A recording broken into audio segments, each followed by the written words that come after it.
ರಸ್ತೆಗಳಿಗೆ ಡಾಂಬರ್ ಹಾಕಿ ಎಡವಟ್ಟು ಮಾಡಿಕೊಂಡಂತಹ GBA ಬನಶಂಕರಿಯ second ಸ್ಟೇಜ್ನಲ್ಲಿ GBA ಡಾಂಬರ್ ರಸ್ತೆ ಪ್ರಕರಣ ಇದು. ರಸ್ತೆಗಳಿಗೆ ಮತ್ತೆ ಡಾಂಬರ್ ಹಾಕಿ ಎಡವಟ್ಟು ಮಾಡಿಕೊಂಡಿದೆ ಈಗ ಜಿಬಿಎ. ಬನಶಂಕರಿಯ ಸೆಕೆಂಡ್ ಸ್ಟೇಜ್ನಲ್ಲಿ ಜಿಬಿಎ ಡಾಂಬರು ರಸ್ತೆಯ ಹುಮ್ಮಸ್ಸುಗಳಲ್ಲಿ ಮರಗಳ ಬುಡ ಪ್ಯಾಕ್ ಮಾಡಿದಂತಹ ಜಿಬಿಎ ಮರಗಳಿಗೆ ನೀರು ಹಾಕೋದಕ್ಕೂ ಆಗ್ತಿಲ್ಲ, ಬಿಡೋದಕ್ಕೂ ಆಗ್ತಿಲ್ಲ. ರಸ್ತೆ ಬದಿಗಿದ್ದ ಬೃಹತ್ ಗಾತ್ರದ ಮರಗಳು ಸಂಪೂರ್ಣವಾಗಿ ಒಣಗಿವೆ. ಹಳೆ ಮರಗಳ ಮಾರಣ ಹೋಮಕ್ಕೆ ಮುಂದಾಯ್ತಾ ಹಂಗಾದ್ರೆ ಜಿಬಿಎ ಕಾಮಗಾರಿ ಕಂಡು ಸ್ಥಳೀಯರು ಆಕ್ರೋಶ ವ್ಯಕ್ತಪಡಿಸುತ್ತಿದ್ದಾರೆ. ರಸ್ತೆಯಲ್ಲಿ ಸುಮಾರು 40 ವರ್ಷಕ್ಕಿಂತಲೂ ಹಳೆಯ ಮರಗಳಿವೆ. ಡಾಂಬರು ಹಾಕಿದಂತಹ ಪರಿಣಾಮ ಈಗಾಗಲೇ ಮರಗಳು ಒಣಗಿವೆ. ಈ ಕಡೆ ನೀರು ಹಾಕೋದಕ್ಕೂ ಆಗ್ತಿಲ್ಲ. ಮರಗಳು ಯಾವಾಗ ಯಾರ ಮೇಲೆ ಬೀಳುತ್ತವೆ ಅನ್ನೋದೇ ಆತಂಕ ಸಾರ್ವಜನಿಕರಿಗೆ.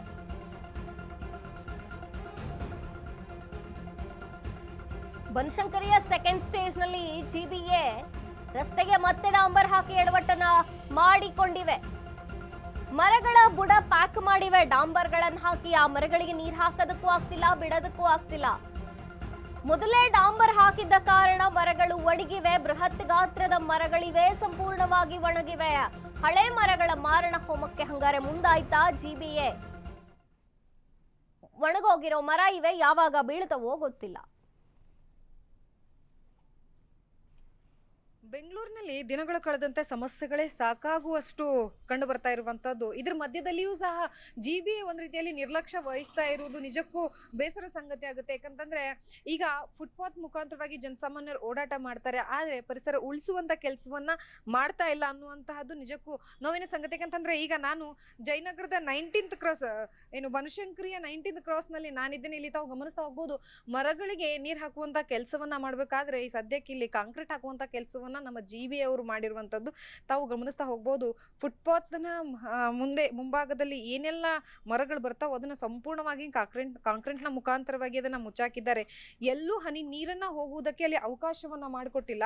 ಹಾಗಾಗಿ ಇಲ್ಲಿರುವಂತಹ ಸ್ಥಳೀಯರು ಸಹ ಈಗ ಆಲ್ರೆಡಿ ಈ ವಿಚಾರವಾಗಿ ಕಂಪ್ಲೇಂಟ್ ಅನ್ನ ಕೊಟ್ಟರು ಸಹ ಯಾರು ಎಚ್ಚೆತ್ಕೊಂಡಿಲ್ಲ ಅನ್ನುವಂತ ಬೇಸರವನ್ನ ಸಹ ವ್ಯಕ್ತಪಡಿಸಿದ್ರು. ಯಾಕಂತಂದ್ರೆ ಬೇಸಿಗೆ ಕಾಲ ಶುರುವಾದ್ರೆ ಸಾಕು, ಶೆಕೆ ಆಗುತ್ತೆ, ಜೊತೆಗೆ ನಮ್ಮ ಪರಿಸರ ಸದ್ಯದ ಮಟ್ಟದಲ್ಲಿ ಯಾವ ರೀತಿಯಾಗಿ ಹಾಳಾಗ್ತಾ ಇದೆ ಅನ್ನುವಂಥದ್ದನ್ನ ಸಹ ಗಮನದಲ್ಲಿ ಇಟ್ಕೊಂಡಿಲ್ಲ. ಸೊ ಜನಸಾಮಾನ್ಯರಿಗೋಸ್ಕರ ಅಂತ ಹೇಳಿ ಫುಟ್ಪಾತ್ ಮಾಡಿದ್ದಾರೆ. ಫುಟ್ಪಾತ್ ಮೇಲೆ ಓಡಾಡಕ್ಕೂ ಆಗಲ್ಲ. ಈ ಮರಗಳಿಗೆ ಸಂಪೂರ್ಣವಾಗಿ ಕಾಂಕ್ರೀಟ್ ಅನ್ನ ಹಾಕಿ ಅದಕ್ಕೆ ನೀರನ್ನೂ ಸಹ ಬಿಡದೇ ಇರುವಂತಹ ರೀತಿಯಲ್ಲಿ ನಮ್ಮ ಜಿಬಿಎ ಮಾಡಿರುವಂತಹ ಕೆಲಸ.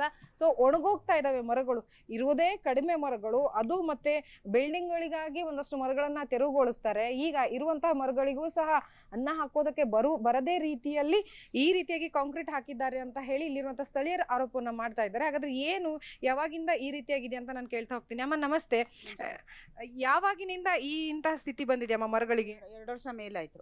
2 ವರ್ಷ ಮೇಲೆ ಆಯ್ತು. ಏನಾದ್ರು ನೀವು ಕಂಪ್ಲೇಂಟ್ ಕೊಟ್ಟಿದ್ದೀರಾ? ಹೇಳಿದ್ರೆ ಕಂಪ್ಲೇಂಟ್ ಕೊಟ್ಟಿದೆ. ಇನ್ನು ಒಂದು ಮರ ಮಾತ್ರ ಮಾಡಿದ್ದಾರೆ, ಇನ್ನು ಈ ಮರ ಮಾಡಿಲ್ಲ. ಎಲ್ಲ ಉದ್ದಕ್ಕೂ ಹಂಗೆ ಇದೆ, ಎಲ್ಲೂ ಜಾಗ ಬಿಟ್ಟಿಲ್ಲ. ಎಲ್ಲ ಫುಲ್ ಕಾಂಕ್ರೀಟ್ ಹಾಕ್ಬಿಟ್ಟಿದ್ದಾರೆ. ಆ ಮರಕ್ಕೆ ಪಾಪ ಮಳೆ ಬಂದರೂ ಕೂಡ ನೀರು ಹೋಗಲ್ಲ. ಅವರು ಸ್ವಲ್ಪ ಕಟ್ಟೆ ಥರ ಮಾಡಬೇಕು, ಇಲ್ಲಾಂದ್ರೆ ಮರಕ್ಕೆ ಅನುಕೂಲ ಆಗಲ್ಲ, ಎಲ್ಲ ಮರ ಒಣಗೋಗುತ್ತೆ.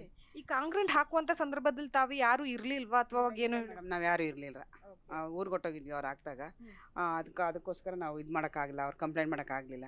ಇದಕ್ಕೆ ತೆರವುಗೊಳಿಸ್ಬೇಕು, ಉಳ್ಳೋಗುತ್ತೆ ಅಂತ ಕಂಪ್ಲೇಂಟ್ ಮಾಡಿದ್ದಾರೆ, ಆದರೂ ಯಾರು ಬಂದು ಇದು ಮಾಡಿಲ್ಲ, ತೆರವುಗೊಳಿಸ್ಲಿಲ್ಲ.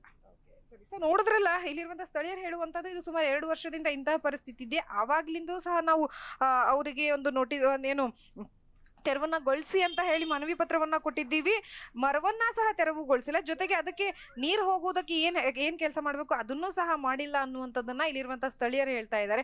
ಇನ್ನಾದ್ರೂ ಎಚ್ಚೆತ್ತುಕೊಂಡು ಜಿಬಿಎ ಮರಗಳನ್ನ ಉಳಿಸುವಂತ ಕೆಲಸವನ್ನ ಮಾಡುತ್ತಾ, ಅಥವಾ ಈಗ ಬೇಸಿಗೆ ಕಾಲ ಶುರು ಆಗ್ತಾ ಇದೆ, ರೆಂಬೆ ಕೊಂಬೆಗಳು ಒಣಗೋಗಿರುತ್ತವೆ, ಅವು ಸಹ ಬೀಳುವಂತ ಸಾಧ್ಯತೆ ಇರುತ್ತೆ, ಅದನ್ನ ತೆರವುಗೊಳಿಸುವಂತ ಕೆಲಸವನ್ನಾದ್ರೂ ಮಾಡುತ್ತಾ ಅನ್ನುವಂಥದ್ದು ಸದ್ಯಕ್ಕೆ ಎಲ್ಲರಲ್ಲಿ ಮೂಡಿರುವಂತಹ ಪ್ರಶ್ನೆ. ಕ್ಯಾಮರಾ ಪರ್ಸನ್ ಗುರುರಾಜ್ ಜೊತೆ ಲಕ್ಷ್ಮೀ ಬಾಗಲಕೋಟೆ, ಅಶ್ವಥ್ ನ್ಯೂಸ್, ಬೆಂಗಳೂರು.